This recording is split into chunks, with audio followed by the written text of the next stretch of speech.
Hello, Sherry. Hello, Tracy. Hello, Birds. And hello, Tony. And hello to those joining us as a live or as a recording. Apparently, it's cold and rainy in Ohio. It is dull and dismal and dreary here in the Lake District in England. And today we're going to do some actual tarot card reading.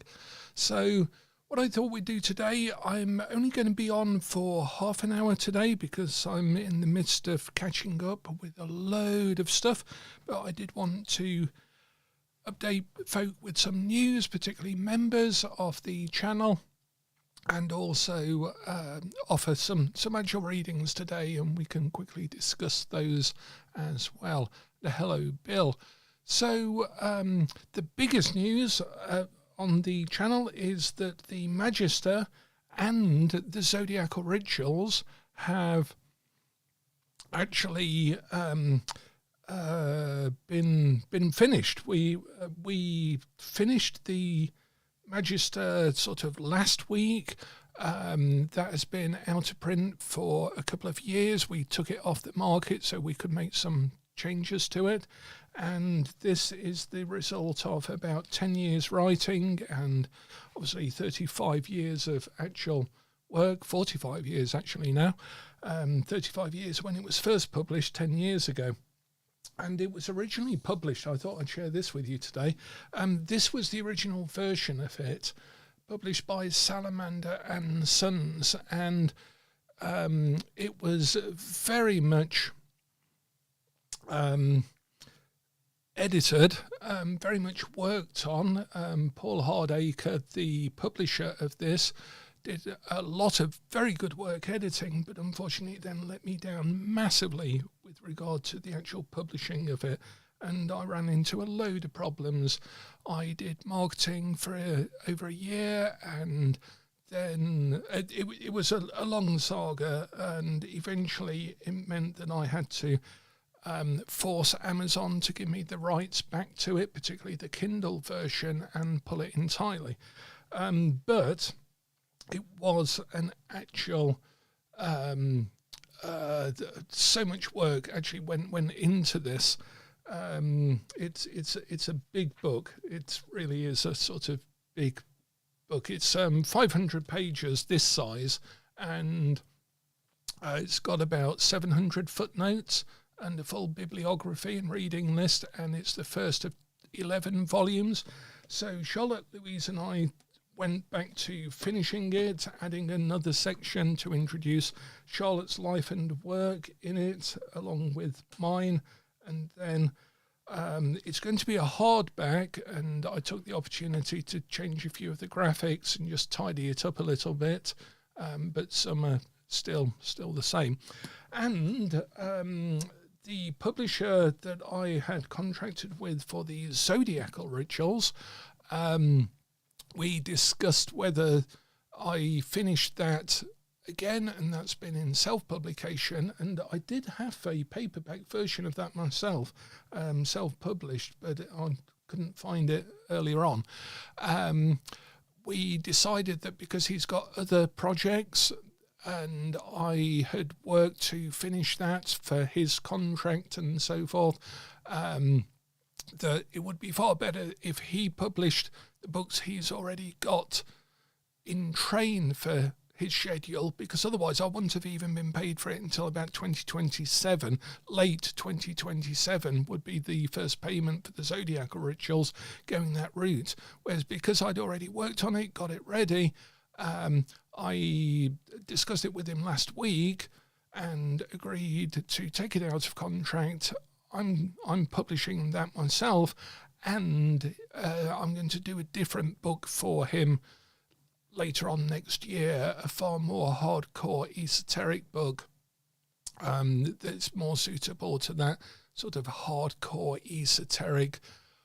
Ontology recapitulates philology on the crooked path of negative existence, on the dark side of the tree of life, all of that sort of side of things. I'm a bit somewhat sniffy about it, I guess, because I don't find it very practical, that sort of material, but there is a big market for it, and I want to do my version of that to make it actually relevant, useful, and come from the Western Esoteric Initiatory system.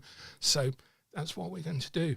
So what I did was I finished another round of work on the Zodiacal Rituals that's had about 7 editions to it. I finally tidied up everything in it. There were just a few. The Lesser Banishing Ritual of the Pentagram had things like the O of and the T of the in of the weren't capitalized consistently through the whole thing.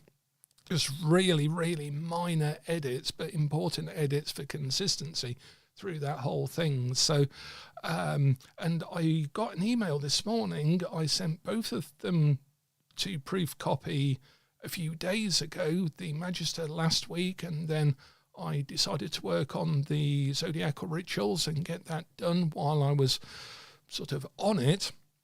And both of the hard copies are arriving tomorrow, the proof copies of them. So they'll arrive like this one, with not for resale around them like that. This is a proof copy. And then I can check them, and if they are good to go, or if they just require a few minor changes that isn't going to screw up the editing and require a whole new print, they will be immediately available. I'll just publish them. And that will mean that they will become available again, and we can work with other things. So it's like after sort of 12 years of work, literally within a few weeks of intense effort, both of those works are going to be back in press, available, and set the foundation for later work. In the Order of Everlasting Day, we're going to start working on the long-awaited, for like 20 years, I've been waiting to run the planetary rituals and the elemental rituals. And the second volume of the Magister, which is more to do with a sort of Malkuth, Zelator, practical work, journaling, all sorts of ritual work, Charlotte and I are going to be working on over the next 6 months. And the third volume of the Magister, which is to do with pathworking and the psychology of occultism and the effect it has on the mind and all sorts of mental health issues, in which, as you'll discover from the first book, Charlotte is well experienced in mental health. And it's going to have lucid dreaming, pathworking, all of the astral stuff, all sorts of things that we set out in the first volume will be in that third volume as well. So those 2 next volumes we're going to work on back to back, and hopefully the schedule will be 1 a year for the next 10 years. That's the schedule for those. So I'm very excited to announce that. It's released a load of energy. A lot of things over the last few months have been backed up behind that, but that's what we're going to be doing. So if you've been waiting for an email from me or anything else, I assure you I'm now clear of all of this, and it's released a load of energy. So that is the Magister and the Zodiacal Rituals, which will be out quite soon. And I want to do a special live for all of the members of this channel, and I'll do that over the weekend. It'll be available as a recording. I don't have a schedule for that yet, to share the print versions, and we can talk through them, look at any questions people have on them and stuff like that.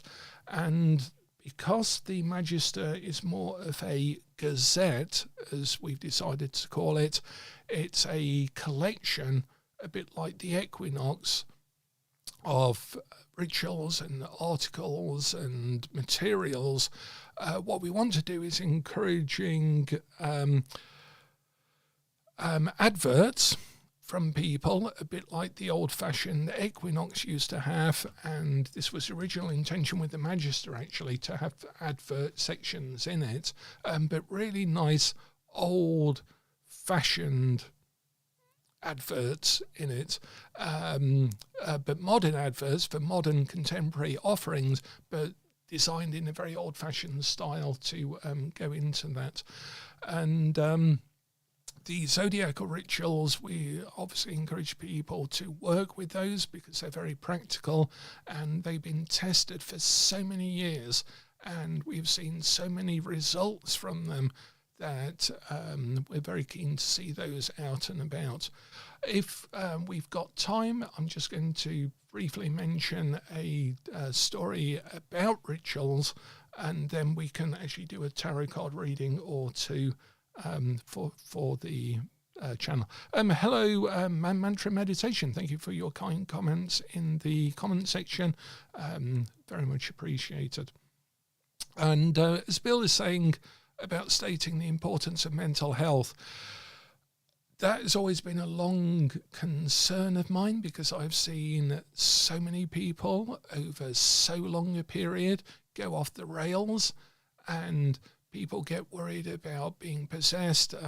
I've got new friends, new social contacts of late through gaming and reaching out into local gaming groups and so forth. And there is a general perception about tarot that if you do a tarot card reading, you are going to attract evil spirits that are going to somehow possess you or something like that. There's a lot of still misinformation about these things. And it's far more likely that someone goes off the rails in terms of their general mental health by pursuing esoteric things unsupervised than it is to be possessed by the archangel of the dark side of Netzach, the anti-Venusian spirit of Moloch or something like that. Obviously, there quite often overlaps between that, but a full-on demonic possession is very different to a full-on mental health breakdown. Now, I only have experience in that field. I have no qualification or professional experience in purely the mental health field. I only have it in the sense of seeing the outcome of it in practicing occultists over the years. But Charlotte Wilde, on the other hand, she has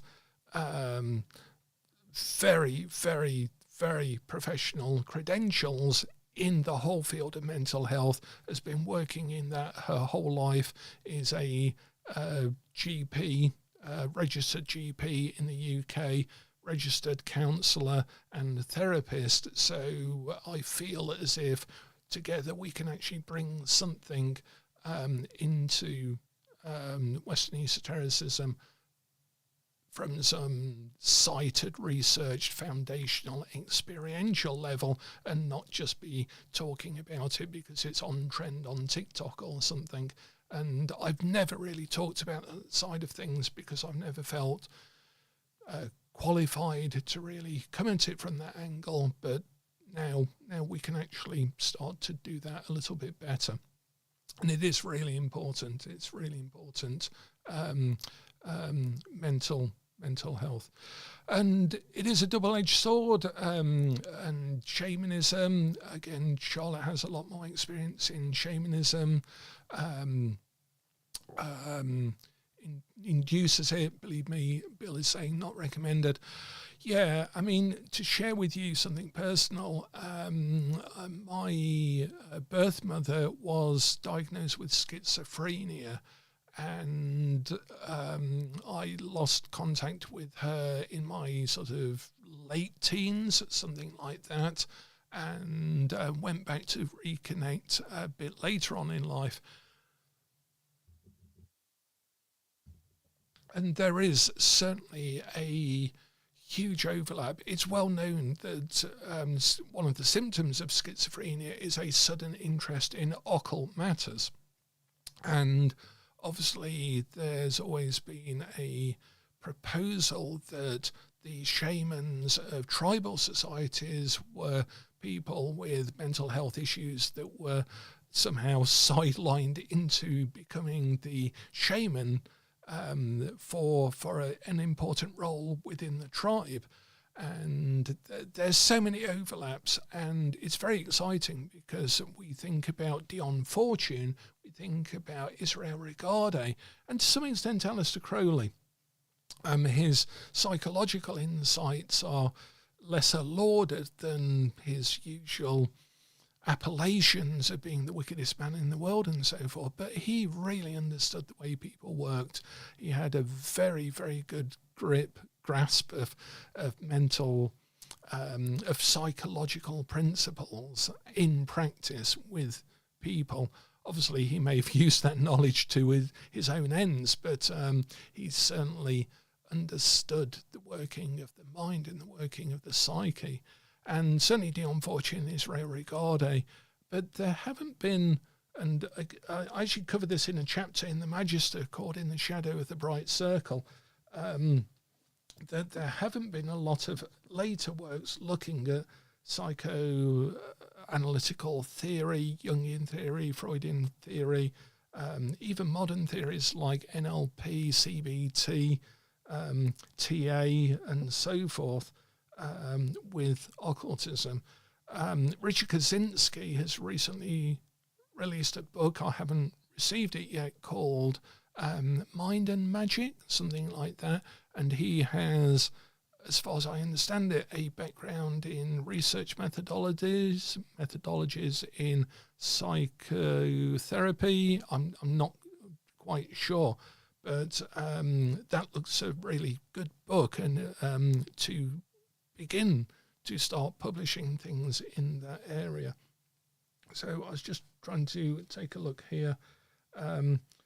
But we did a ritual. I was just coming back to the zodiacal rituals and why there's been a long time in publishing, for example, the planetary or elemental rituals. The zodiacal rituals are fairly safe for people to do, although we do warn people about certain stages in that. It will kick out a lot of attachments and things like that. So it can be a little bit disruptive to life to follow the zodiacal rituals. But the planetary rituals are even more powerful and altering to life, and the elemental rituals, and this might seem counterintuitive, but if you think about it, the zodiacal rituals are quite nuanced. The zodiacal forces, if you think about all of the people you know who are Aquarian or Pisces, you can see that word just covers such a huge range of correspondences.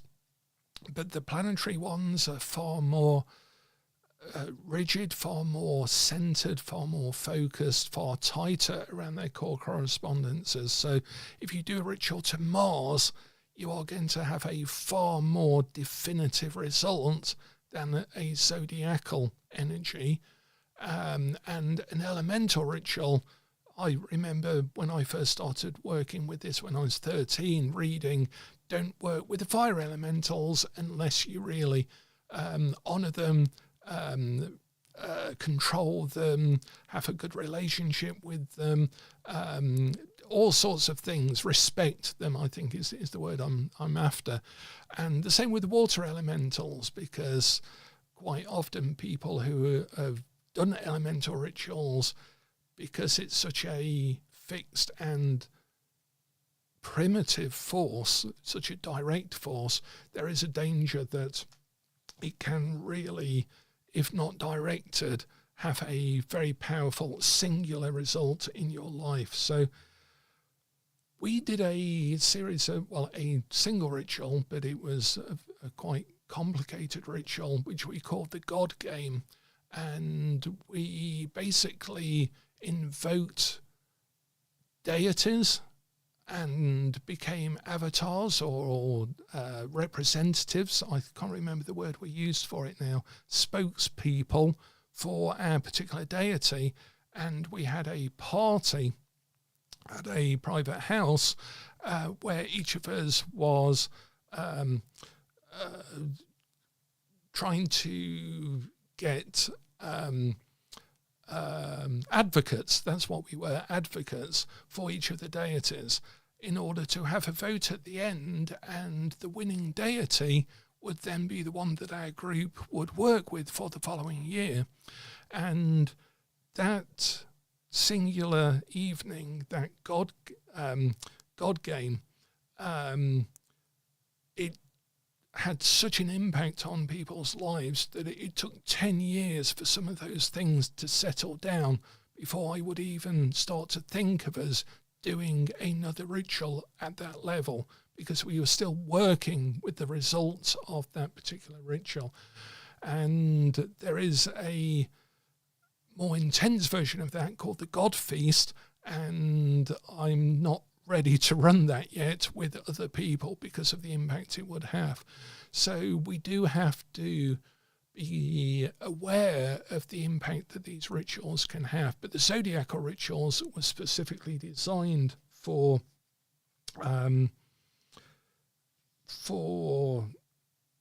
beginners. We used to have a lot of people come to the zodiacal rituals when we first ran them in the 90s, and we would have Thelemites and chaos magicians and witches and shamans and rune people and mark magicians, and people would come from the States. They would attend mainly from the UK, and yeah, so those rituals, and the rituals are designed to balance the energies of the people, but also to be done by yourself as well. So there is that. So, for example, here we have In the Shadow of the Bright Circle, page 308.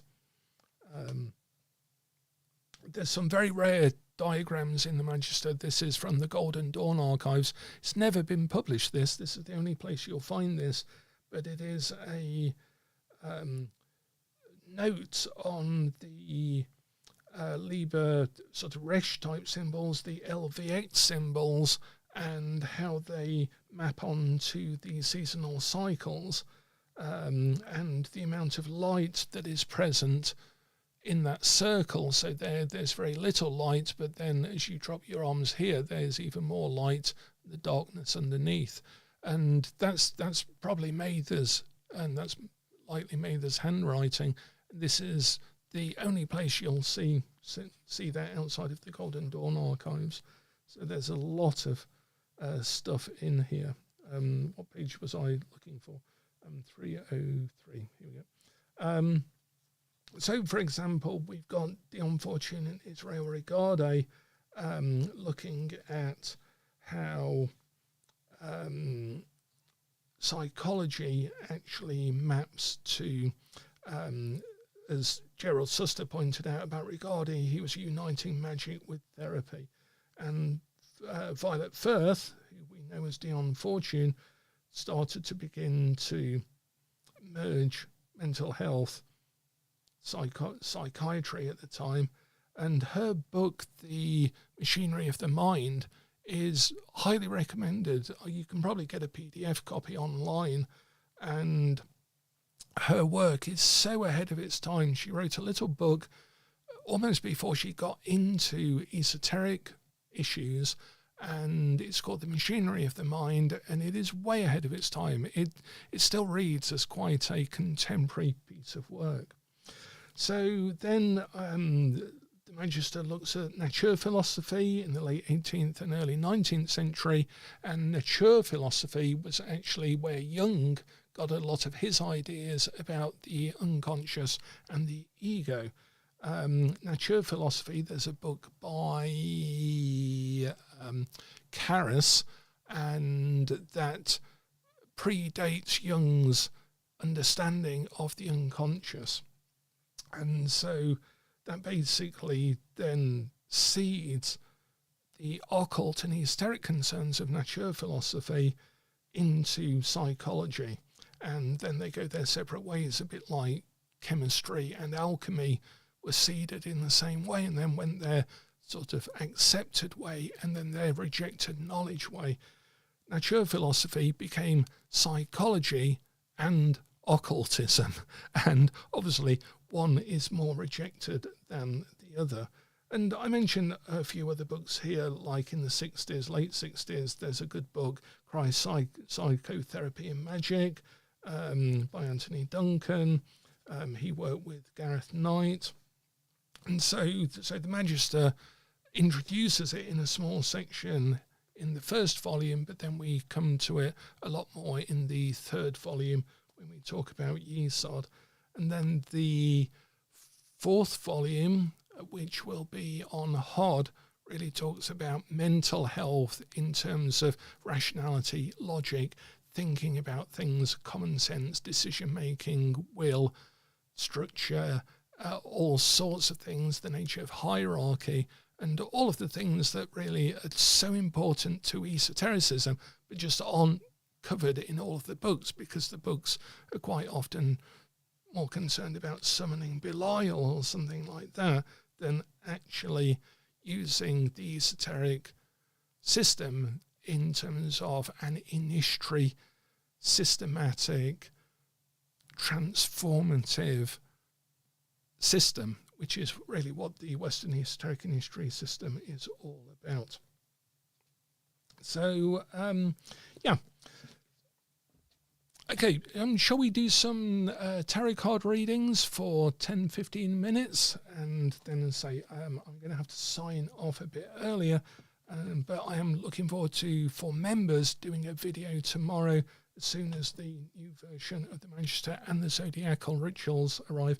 If they're both terribly missized and full of errors, I don't think technically there should be any typos left in them, but I'll still share them, and we can look at how you can make a total mess of publishing as well.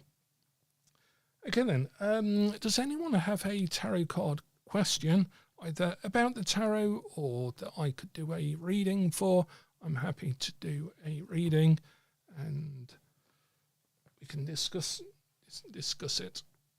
So I'm just working out how to put the Magister back.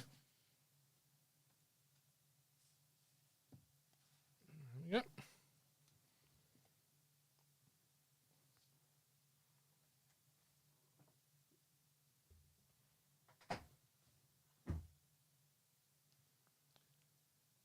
Okay, so do we have any questions in the chat?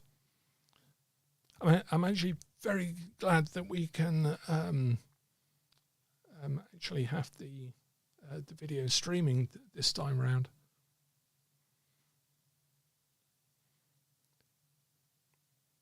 Oh, that's an interesting question. Talk out your thoughts on the priestess versus the moon. Oh, that is a brilliant question. Thank you, Solinaries. Yeah, let's talk about that. And then I might do a reading, as Tony is suggesting, for how the cards see the book, how the Magister will do. Okay, yep. So let's have a look, because that's an interesting question, the priestess versus the moon. So let's take a look at the High Priestess and the moon, which are two different tarot cards.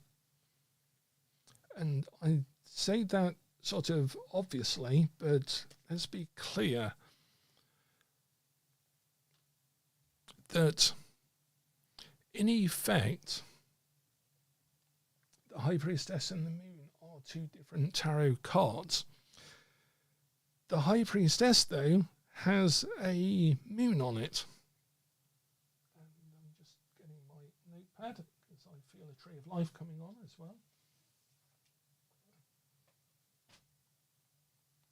I think perhaps we can all take a drink, have a drinking game of every time you mention the Kabbalah on the channel. And I'll need a bit of paper as well. I'll get that in a second. So, the High Priestess is this card, the moon is this card. They are different cards. As a result, and being major arcana, they tend towards a different meaning. Now, I will need a bit of paper. Let me just find a bit of paper. Let's do this one here. Does that, right. Yeah, so the B and the J on this card, I'll talk about the symbolism of the cards as well then, and that'll be quite useful as well. Thank you for the question, Birds. So let me just take a step back and talk about how I see the meaning of the cards, because the question is about the meaning of those two cards, how they're the same, how they're different, why they're different, and why some people might see them as overlapping. But if we think about it, I tend to see the meanings of the cards are what are called multivalent. People have got bored of me saying this if they've been around my stuff a while. I just love the word multivalent, having many meanings. And the way I see the universe as we perceive it is we see it in terms of 4 things, of 10 things, of 12 things, of 2 things, dualities and so forth. But with regard to the tarot model, there's 78 sort of core, let's say 22 points of meaning. And these are infinitely deep. These are what are called strange attractors in maths, in fluid dynamic theory, or what we might call fractal theory. These are points that a mathematical equation is attempting to reach but never reaches. It just goes on and on, so you get fractals. And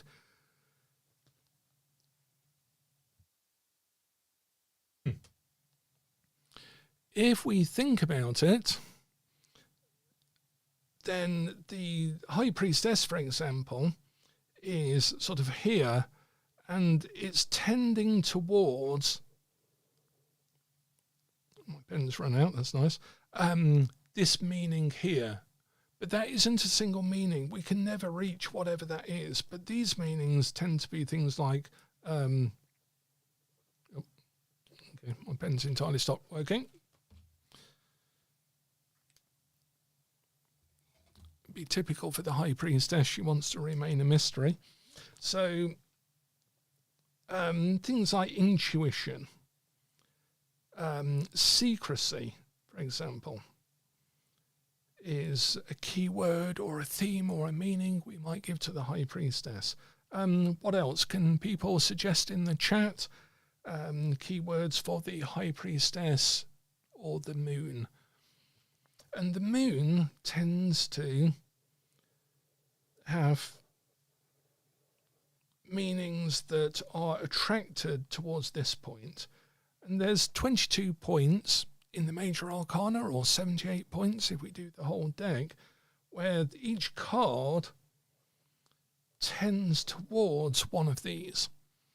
However, it is entirely possible that this card here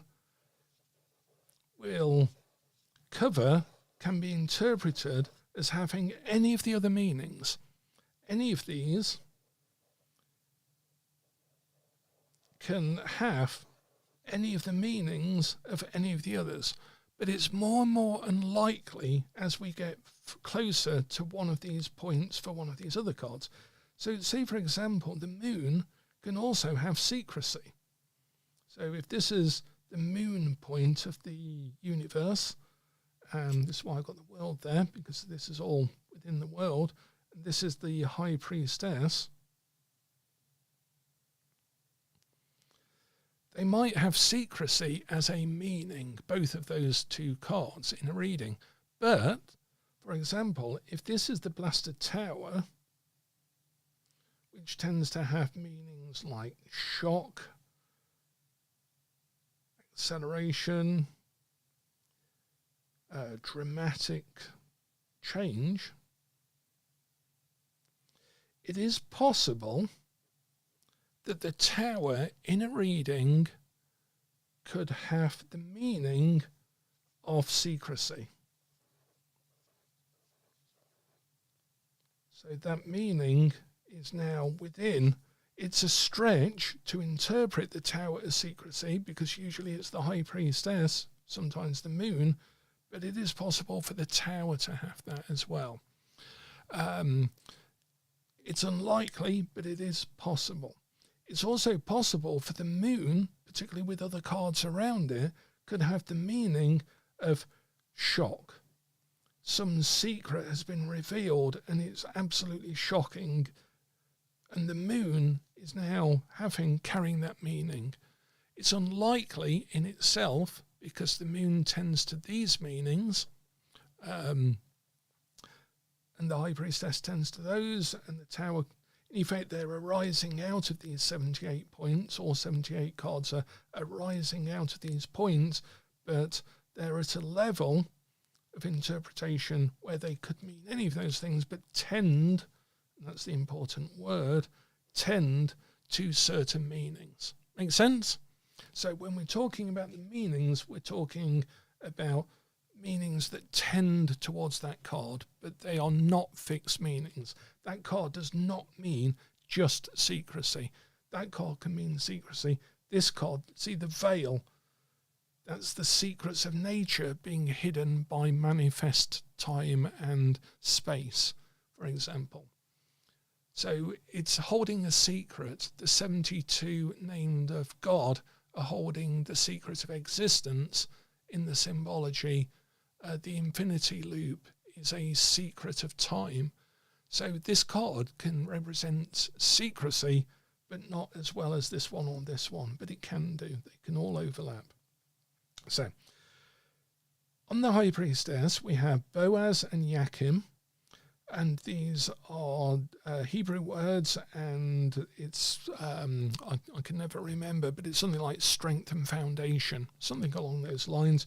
But they are assigned that from the story of Solomon's Temple in the Bible that was taken into Freemasonry, and Arthur Edward Waite was a Freemason, and therefore these pillars are really Freemasonic symbols.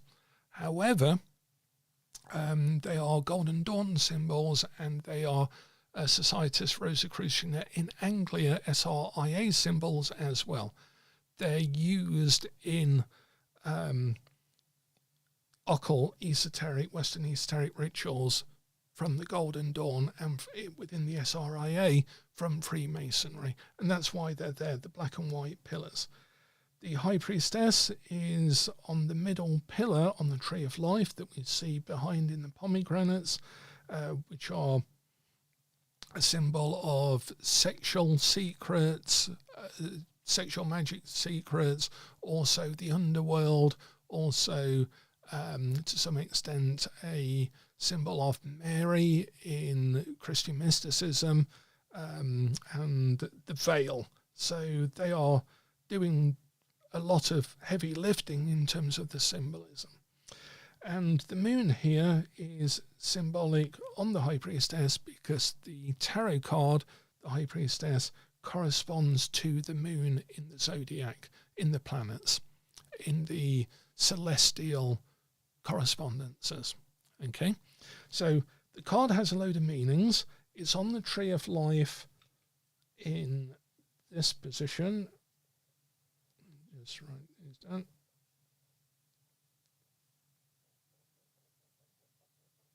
So the High Priestess is here on the Tree of Life.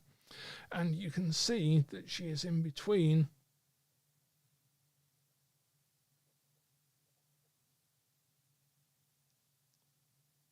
makes it look like a person. These two pillars, the black and white pillars either side. Okay. Now the moon, so this is the High Priestess. It corresponds to this path. It signifies on this map the connection between the divine and human awareness here. Okay, so on this map, the High Priestess symbolizes the connection, and the veil, which is here, and the abyss, which is here, is all symbolized by the veil on the card. Okay, so she maps that great secret, that hidden mystery that is above the abyss of understanding between the divine and human awareness. Very important central card. They all are, but that's her importance.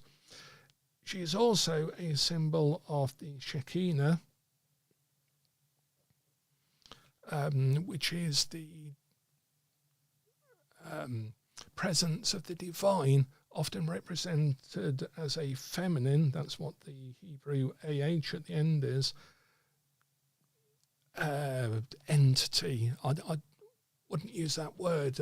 Presence of the divine in a feminine form on earth. The high priestess symbolises that as well. So again, very powerful symbolism. And the Shekinah, obviously, is the connection between the divine and awareness, maps to that point on the Tree of Life as well. So whether we see it as the Shekinah, the high priestess, or this path on the Tree of Life, it all means the same thing. It's all resonating with the high priestess card. Make sense? Now the moon card, and say these are two separate points, two separate tarot cards, is here on the Tree of Life. Okay? Corresponds to this path here at the bottom of the Tree of Life. And can you see where it's been drawn on the High Priestess card? People tend never to point that out, but can you see where that's drawn? It's actually drawn in the location on the Tree of Life that it is, because we've got a Tree of Life in the background, and the path is actually just here. So Pamela Coleman Smith has drawn it here. There's other reasons why it's that particular phase of the moon and so forth, but not to complicate things, yeah, it's here. Notice this cross in the middle as well. Is this cross here? And the two horns are these up here with Keitha, that circle at the top. We've got the clear Tree of Life that she is representing. But the moon symbolises things like cycles. It symbolises the unconscious. It symbolises, most of all, fear. The fear of that path, the fear of the unconscious, the fear of our primitive nature, our crustacean, our reptile brain, the fear of the dogs, the fear of the wild, the fear of being cultivated, domesticated, and the fear of the path, going from our primitive state into a more spiritual state as well. And the fear of change, all of the fears of nightmares, the fears of dreams, the path less travelled, and so forth. Okay, so all of those things belong to the moon, but all of the tarot cards correspond. So there's our 22 major arcana. They correspond to planets, they correspond to zodiacal signs, and they correspond to elements. And when we do the correspondences, the moon corresponds to Pisces, and the high priestess corresponds to a banana. The moon corresponds to the moon. But this moon is not the same as that moon. And this is why I'm excited about the question, as Solin Aries has asked, because it allows us to demonstrate, by talking about all of that and talking through all of that, what the Golden Dawn actually said was a confusion of the hierarchies. And it is one of the biggest problems I see in modern occultism. Always have done, still exists, because no one bothers with the basic lessons in any of the secret orders, and so they don't get their grammar and alphabet right before they go on to try and do all sorts of things with occultism. The Golden Dawn warned about a confusion of the hierarchies, and it sounds obscure, meaningless, irrelevant, petty, all sorts of things, pedantic, but it is really important. So that's why I'm so glad you asked it, because it's important on the channel, because we're trying to discuss here the real, actual magic, not the performative magic. The Golden Dawn warned about confusion of the hierarchies, and this loops back to what Bill was saying about the double-edged sword of occultism and the importance of mental health in this field. I was taught to death logic and rationality by my occult teacher. I had to do exercises on symbolic logic. I had to learn how to debate. I had to learn how to understand the very basics of academia, although later on in life I got a hard lesson in academia. But the Golden Dawn had it in their teaching. And I'll come on to why it's important in terms of mental health. The High Priestess corresponds to the moon, but the Moon Tarot card corresponds to Pisces. So when we look at the Moon Tarot card, we can see that there are sort of Piscean symbols.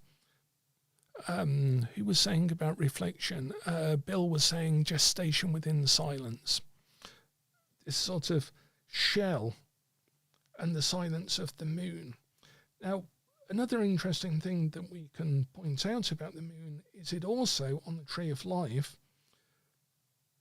corresponds to Yesod.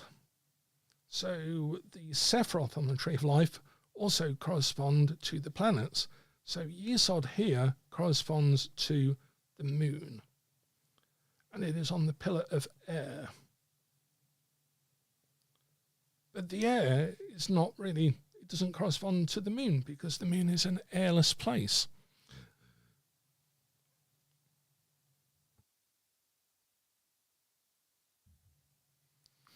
But that's because the pillar of air, the middle pillar, is on a different hierarchy, a different layer of the system. You know, when you do Photoshop or you do a composite image of stuff, you have layers on layers. When you add things in special effects in a movie, you add loads of layers to it. So the background is one layer, the foreground is another, the characters another layer, CGI is another layer, and so forth. So all of these things are different hierarchies or layers. So the High Priestess corresponds to the planet, the moon. And the moon, as a planet, has correspondences, for example, of secrecy and intuition. If we think about the moon in your birth chart, it also has a very basic symbol of reflection because it reflects the light of the sun. So the main quality of the moon, its attribute, is reflection. And in the same way that fear reflects the unknown, that the unconscious reflects our deeper emotional states and so forth. Dreams reflect our inner thinking and so on. The moon, though, the tarot card, corresponds to Pisces. And Pisces corresponds to, for example, things that are cyclic, things like the shell, things like depth. Pisces are known to be emotionally deep and so forth. I know that's a simple way of saying it. Okay. And as Tony is saying, the moon is like the depths of the pool. We've got this reflective nature here. And if you think about it, the High Priestess, the Shekinah, corresponds to the ultimate reflection, which is of the divine into awareness across the abyss here. And this is the mirror of existence. Phew. So, in effect, there's this great mirror here, and that is why we can see the divine in everything. Any moment we look, we are looking at reality, but we're looking at it, how could we put it, through a sort of glass, but darkly. let's say biblical quote, through a glass we see, through a glass darkly. There we go. And we get a biblical quote in there as well. Take a drink for every biblical quote we get in. So the High Priestess of the Moon are 2 tarot cards with 2 different meanings when we do a reading. They are slightly similar because they share correspondences and resonances through this system, but they are not the same. Knowing that they're not the same, we can still keep our mental health and make sure that we know if we are summoning the Shekinah, working with the High Priestess Tarot card, invoking Diana, the goddess of the moon, or we're doing a path working in Yesod through the High Priestess Tarot card in order to ask the archetype of the High Priestess questions about the astrological moon in our birth chart. All of those are very straightforward, easy things to do and to hold in your head properly. Now that you understand this current, the hierarchies, the confusion of the hierarchies. And the reason it floods into mental health and reflects mental health is because all of the people I've experienced, heard, known, seen, read about over 45 years who are working with the Shekinah or who have invoked Diana or have had a dream about their understanding of the hidden path and what that means in terms of their life and their work and things like that. And quite often there's a very, very, very dangerous conflation of meanings to fit that person's limited worldview or ego to maintain some sort of balance and not open it out beyond the path of the moon. And all of this is actually modelled on the Tree of Life because we go round and round and round the moon path without even knowing it most of the time because, as my teacher once said to me, the crayfish never gets out of the water. That's its function, is to be on that liminal edge and to recognise that there is more, but also to, stay where it's safe as well. And so we can do this journey and put the moon in its place on the Tree of Life without endangering this, but whilst recognising what its role is in our life, what the role of dreams are, how much we trust a dream. I've seen people lose their whole mental health because they're trusting what their path working of going to see the great demon Moloch, but they think, and they state it as, they have invoked Moloch or some evil demon and so forth. But there is a sense of, if you had have done that, and according to the literature, he would have eaten your soul. Oh, well, yeah, but Moloch's more a part of me. Well, is he a part of you? And is that not what an evil spirit would want you to think while he ate your soul? And quite often that can be the case as well. But understanding this idea of hierarchies allows us to build up a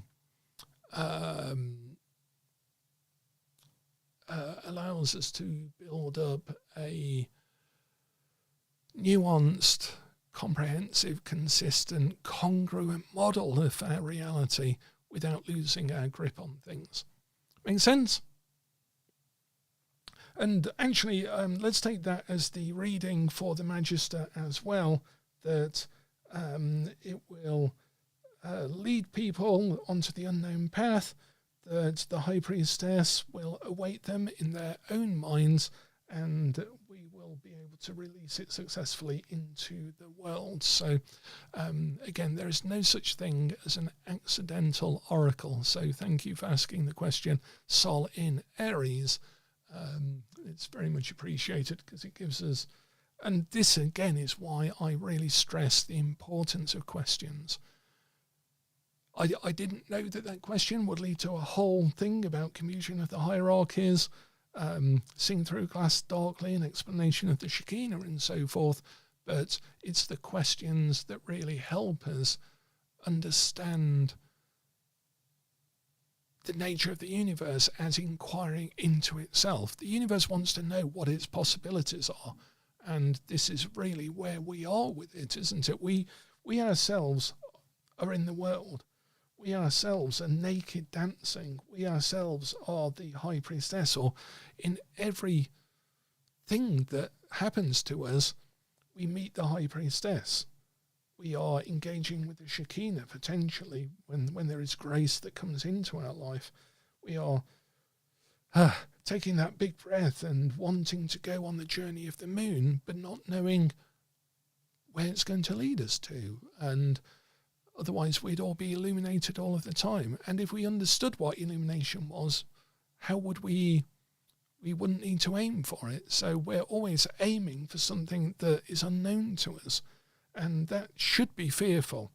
Fear is the beginning of wisdom. That is another biblical statement. It fits on to the tree of life.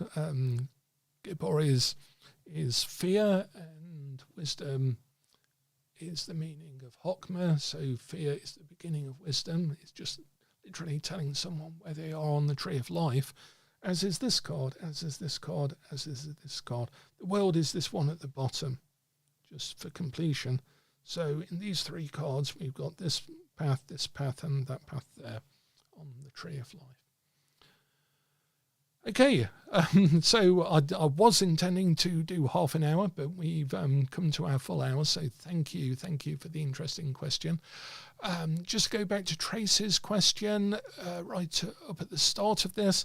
What I'm hoping is that the Magister will be available like next week, if it doesn't require too many changes, and if I feel brave enough to make any minor changes. I've already seen a couple of typos that are just almost impossible to spot, I think, at this stage. With those two pieces of work, at least, they've been through other people's mills so many times. If I can make the minor changes without having to then have another print copy, proof copy ordered and then sent to me, even though that Amazon is seeming to do that within about 4 days, which is remarkable. So usually with these things, I sort of make a few minor changes and think, I don't think that screwed up the entire thing. I look at the proof copy online. It doesn't look as if it, so I can release the whole thing without having another print done and checking over the print to make sure that that full stop hasn't screwed up the entire book. It will be on Amazon. It's published through Kindle Desktop Publishing, KDP, and both of them are hardback. I'm excited that the Magister is hardback. The Zodiacal Rituals is paperback, but it's colour inside, because I've used the opportunity to lay out the rituals so that they're even clearer for the general reader, so that if you're reading from it during the ritual, it's clearer that way. Both of them, I'm going to, the Magister will just be a hardback. The Zodiacal Rituals, if the paperback looks good, then I'll also try and release that immediately as a hardback as well, or a bit later on as a hardback, depending on how things go. So thanks a lot, everyone, and thanks for asking the questions. Thanks for the excellent discussion. I hope you have a brilliant weekend. I look forward to hearing about it next week, and I'll be doing a live over the weekend as well once the books arrive, so look out for that. And thank you everyone very much. Don't forget, if you're watching this as a recording, we do have a wonderful membership side of the channel that's going to have, I'm about to do the lucid dreaming lesson for members only, and the live stream will be for members only about the book as well. So thanks a lot, everyone. Have a good weekend, and as ever, the worker is hidden in the workshop. Bye for now, and thanks again, Tony.